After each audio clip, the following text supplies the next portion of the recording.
At the steps of the North Wing entrance to Parliament, the body of the former Speaker Jacob Oulanyah was officially handed over to Parliament through Speaker Anita Among. A special plenary sitting convened shortly with maximum attendance.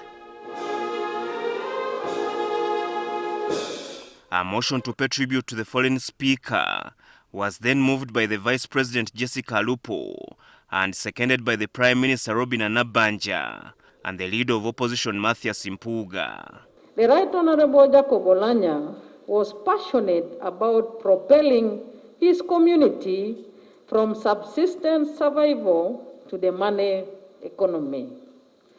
To this effect, he had initiated several projects for the people of Omoro, one of which was Dano Pa Dano Foundation with a revolving fund of close to 3 billion Uganda shillings. Oulanyah was keen on instructive and constructive debate in the House. Oulanyah called for evidence-based debate in the House, citing that without research and statistics, members risked bringing the entire House of intelligent and dignified people into disrepute. The country and Parliament has lost an encyclopedia of parliamentary procedure when many of our first-time members of Parliament needed guidance from him to understand and master the ways and methods of Parliament.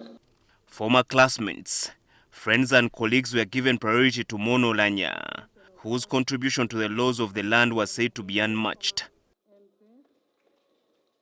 Jacob had immense potential to transform this Parliament into a center of service delivery and strengthen this institution into a source of justice and just law. He's the kind of person whom you would agree with and you would not panic whether he will do what you have agreed upon or not. Whenever I would call him to thank him for doing what I had asked him today to do, he would just tell me, but you know me. When I met Oulanyah in the hospital, visited Oulanyah in Dubai hospital, and Oulanyah would not tell us his challenges, I told Oulanyah, you are no more Oulanyah. You are the property of the people of Uganda. You belong to the world.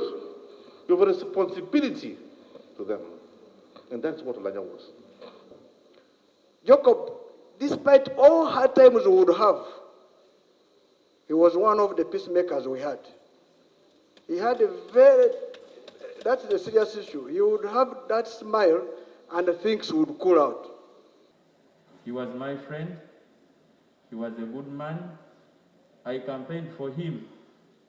Many people who are mourning him, who are crying here, abused me because of OJ. But later he reconciled with many of them. Others demanded an update on the Lubowa International Specialized Hospital, for which Parliament appropriated over 1.4 trillion shillings, with a view of reducing government expenditure on treating its officials abroad. To them, Oulanyah would have sought treatment at the hospital. People who were demonstrating about the breakdown of health infrastructure in Uganda were not demonstrating against the Honorable Jacob Oulanyah. And I don't know why the President chose to keep silent this time. We have talked about Lubowa. We can talk about other facilities, but it is time that if Parliament, 11th Parliament, even if we don't do anything else, if we can put our foot on ground and end medical tourism. And when we return, Right Honourable Speaker, it's going to be very different. Government must explain whether we are fleeced and we go for those who actually did it. It was connivance, we shall go for everyone who connived in that project. We want it delivered. Oulanyah's body will tomorrow be at Kololo Independence Grounds for a state funeral.